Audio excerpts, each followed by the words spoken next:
자, 엄근진 기자와 함께하는 대우잼 뉴스 4월 17일 금요일입니다.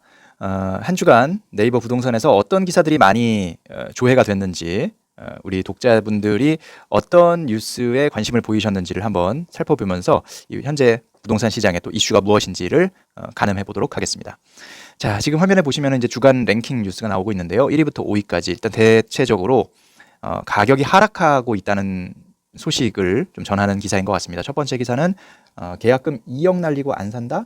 매매가 마이너스 3억 반포 아파트라는 제목. 두 번째 기사는 서울 집값 하락 왜 체감 못하나 초고가만 떨어졌다? 라는 제목이고요. 자, 강남 재건축 억 단위 떨어지는 소리에 수도권 재개발도 뚝뚝. 복잡한 다주택자들 지금 처분하면 세금 줄지만 집값 뛰면 손해. 서울 아파트 매수 타이밍 더 떨어질 수도 있다. 자, 일단 가격이 지금 떨어지고 있는데 그런 와중에서도 매수세는 적다. 당연히 더 떨어질 수 있다는 그런 우려 때문이죠. 네. 그럼 이런 상황에서 또 다주택자들은 오는 6월 말까지 지금 다주택자 중과세 중과 배제가 6월 말까지 한시적으로 지금 이루어지는데 과연 6월까지 처분할 것이냐 아니면 말 것이냐 계속 가지고 있을 것이냐 이런 부분을 좀 고민하시는 것 같습니다. 자, 하나씩 살펴볼까요? 자, 머니투데이 기사입니다. 계약금 2억 날리고 안 산다. 매매가 마이너스 3억 반포 아파트. 자, 서울 반포동의 반포 미도 84.96제곱미터가 최근 17억 원에 거래됐다고 합니다. 지난해 말 매매 가격보다는 3억 원이나 낮은 가격에 매매가 됐기 때문에 상당히 주목을 할 수밖에 없는 그런 상황이죠. 그렇다고 그러자 이제 인근 주민들이 좀 술렁였다고 합니다. 거래가 성사된 배경을 두고도 여러 추측이 나왔다고 하고 일단은 특별한 사정이 있는 거래로 파악이 됐습니다. 이 후문을 이제 들어보니까 원래는 18억 원 전후로 계약이 체결됐는데 매수자가 계약금을 포기했다고 합니다. 야, 이 계약금 자체가 1억 8천만 원인데 매수자가 이 계약금을 포기하고 계약을 파기했다고 하고요. 근데 이제 뭐 매도자 입장에서 당연히 좋죠. 1억 8천만 원이라는 공돈이 생겼으니까 정말 해피한 건데 그런데 꼭 그럴 것도 아닌 게 이 매도자도 역시 다른 아파트를 지금 매수를 하는 과정인 거예요. 그래서 이 1억 8천만 원의 계약금이 그냥 공으로 생긴 게 아니라 이것과 더불어서 또 다른 목돈을 지금 지불을 해야 되는 채무 이행을 해야 되는 그런 상황인데 계약이 파기됨으로써 이제 그 중도금을 처리하기 어려워진 그런 상황이 됐고 그런 와중에 이제 호가를 17억 원으로 낮췄다. 대신 이제 계약금을 5억 원으로 올렸다. 그러니까 계약금의 비중을 끌어올렸고 대신 이제 어차피 이 사람은 1억 8천만 원이라는 돈을 확보를 했으니까 그러면 나는 17억 원에 팔아도 뭐 크게 손해는 안 보는 거다. 그리고 내가 지금 당장 급하니까 이런 판단에서 그런 거래를 결정하셨던 것 같습니다. 자, 두 번째 기사를 보면은 서울 집값 하락 왜 체감 못하나 초고가만 떨어졌다는 얘기입니다. 어떤 내용인지 살펴보죠. 서울 아파트 값이 내림세로 돌아갔다는 각종 통계 발표가 연이어 발표되고 있지만 수요자들은 여전히 집값 하락을 체감하지 못하겠다는 반응이 많다라는 것이죠. 네. 아직 하락이 본격화되지 않았다는 점도 수요자들을 헷갈리게 만들고 있는 상황입니다. 자, 일단 서울 부동산 정보광장에 따르면 지난달 3월에 서울 아파트 매매 거래량은 3,935건이라고 합니다. 그래서 전월 대비해서는 거의 한 절반 수준, 반토막 수준으로 줄어든 상황이고요. 물론 거래 실종이라는 단어가 무리한 그런 표현은 아니다라고 볼 수 있을 것 같고요. 다만 이게 이제 코로나19에 의한 것인지 아니면 부동산 시장 자체에 의한 것인지는 아직 판단할 수가 좀 없는 그런 상황인 것 같고요. 하지만 이 기사에서는 실수요가 집중된 중저가 아파트 매매 시장은 아직은 온기가 돌고 있다라는 내용입니다. 뭐 구로구, 노원구, 도봉구 같은 지역은 아직까지는 가격 상승세가 이어져 가고 있고 그러다 보니까 사실상 이제 서울 시민들이 주로 거래하는 중저가 아파트 매매 시장으로는 하락세가 본격화되지 않았다. 그러다 보니까 이제 수요자들이 좀 헷갈리게 되는 거죠.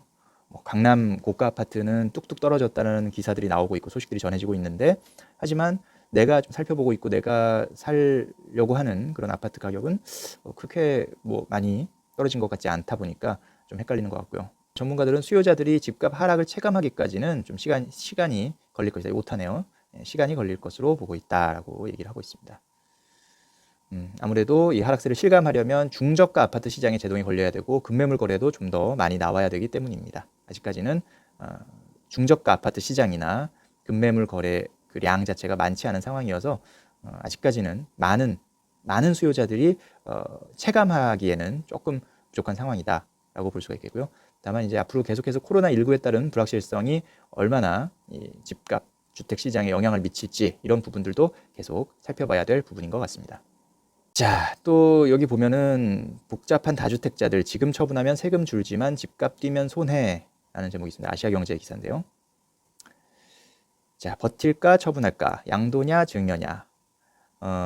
다주택자들 고민이 커지고 있는데, 왜냐하면 이 다주택자에 대한 양도소득세 중과 유예가 오는 6월까지만 주어집니다. 혜택이.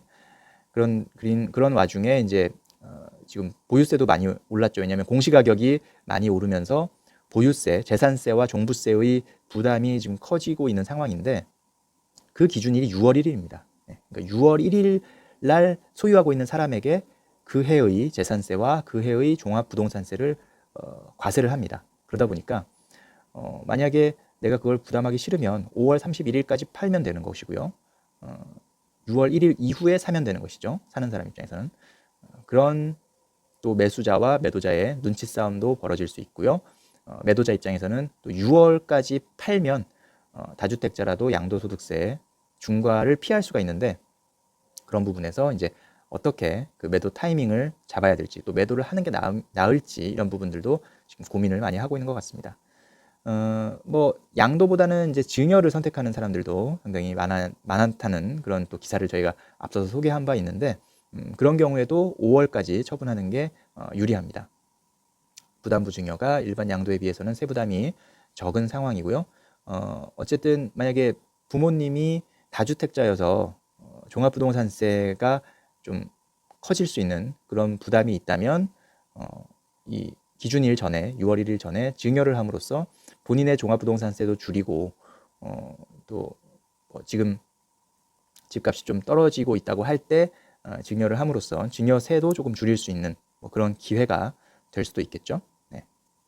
근데 그 증여도 그냥 증여할 것이 아니라 부담부 증여, 예를 들어서 거기 대출이 껴 있다든지 혹은 전세 보증금이 껴 있으면 그것까지 같이 증여를 함으로써, 그러니까 자산도 증여하지만 그 자산 안에 이제 부채, 본인의 채무를 같이 넘김으로써 실제 증여자, 그러니까 받는 사람이 이제 증여세를 내게 되는 그런 과세 표준을 줄이고 그렇게 되면 이제 세금을 좀 많이 절세를 할 수 있다라는 그런 조언이 나오고 있습니다.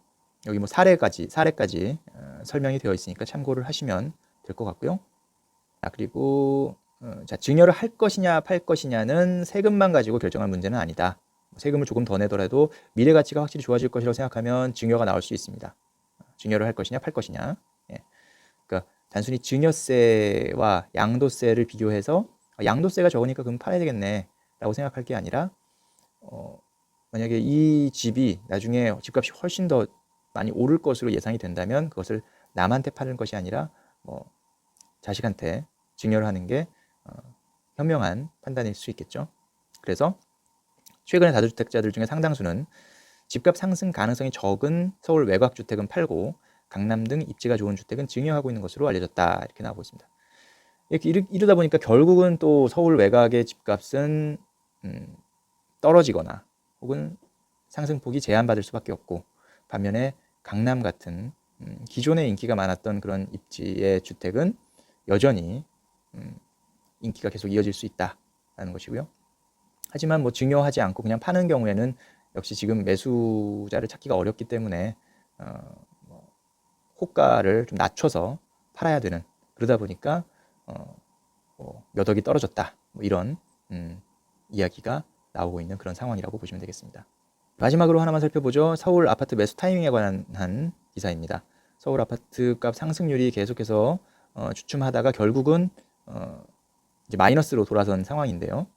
그러다 보니까 이제는 파는 것도 쉽지 않아지고 사는 사람도 더 고민이 깊어지는 그런 상황입니다. 그러니까 결국은 매수와 매도가 합이 맞아야 부동산 거래가 이루어지는 건데, 매도인 입장에서는 하루라도 빨리 팔아야 되겠다라는 생각에 마음이 더 조급해질 수밖에 없고, 매수인 입장에서는 이거 조금만 더 기다리면 가격이 더 떨어지는 거 아니야? 이렇게 생각하기 때문에 급매물이 나왔어도 그럼 좀 더 기다리자 이렇게 생각하는 사람들이 조금 더 늘었을 것 같다라는 생각이 듭니다. 그러다 보니까 이제 매매 거래가 참 이루어지지 않고 있는 상황인데 이런 타이밍에도 만약에 본인이 조금 눈여겨봤던 곳이 있거나 본인은 어떤 좀 현금 여력이 있고 현금 보유가 충분히 있어서 대출을 막 많이 발생시키지 않아도 매매가 가능하다, 매수가 가능하다 하시는 분들은 이럴 때 또 저가 매수 기회를 잡는 것도 방법이죠. 주식도 마찬가지 아닙니까? 주식도 그래서 100원 하던 주식이 뭐 50원으로 떨어졌다. 그게 한 60원, 70원까지 올랐다라고 했을 때 이것을 저점이라고 생각하고 과감하게 또 매수하는 사람도 있고요. 그런 게 나중에 이제 결국은 다시 100원을 회복하고 뭐 그 이상 올라간다면 이제 수익으로 연결되는 것이고 그 판단이 참 어려운 거죠.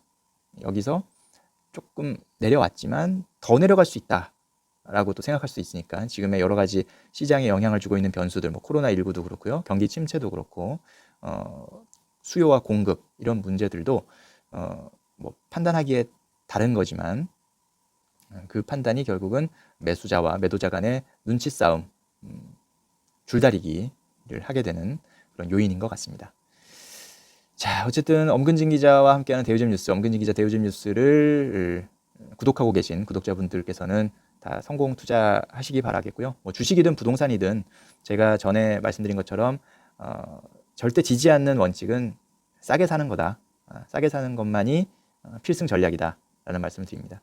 이게 그러니까 뭐 급하신 분들이야 이게 언제 당장 오를 것이냐를 따져봐야 되겠죠. 자금이 급하신 분들, 단기 수익을 창출하셔야 되는 분들은 그렇게 생각하셔야겠지만 좀 장기적으로 뭔가 투자 자금을 묻어둘 여유가 있으신 분들은 어쨌든 내가 판단한 것보다 이 자산 가격이 저렴해졌다라는 확신이 들었을 때 내가 이 상품을 쭉 눈여겨봤는데 예를 들어서 내가 이 단지, 이 부동산을 쭉 계속 한 뭐 몇 개월, 몇 년간 눈여겨봤는데 지금 이 가격은 너무나 만족스러운 가격이다. 그리고 내 주머니에 충분한 자금이 있다.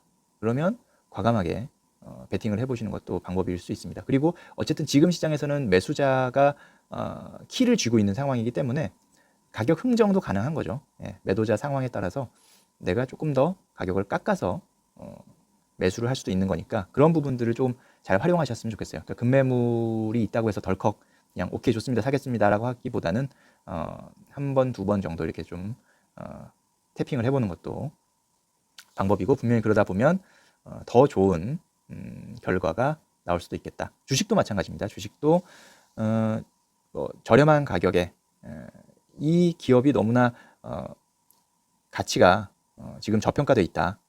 그런데 지금 어떤 코로나19라는 일시적인 이슈, 이 변수 때문에 그리고 사람들이 어떤 공포감 때문에 주가가 과도하게 떨어져 있다라고 판단이 든다면 이럴 때 본인이 무리하지 않는 선에서 일정 정도 자금을 투입하는 것도 그것도 아주 현명한 투자라고 볼 수가 있겠습니다. 하지만 대신 주의할 것은 무리해서 빚내서 투자하는 것은 신중하게 생각하셔야 되겠고 또 단기에 내가 뭔가 이거를 수익을 남기겠다라고 생각해서 들어가는 것은 그렇게 되지 않았을 때 내가 어떻게 해야 될 것인가의 플랜 B까지 꼭 염두에 두시고 결정을 하시고 행동에 옮기시는 것이 좋겠다라는 말씀을 드립니다. 자, 엄근진 기자와 함께하는 대우집 뉴스 오늘은 여기서 정리하겠고요. 주말 잘 보내시고 또 틈이 나는 대로 인사드리도록 하겠습니다. 감사합니다.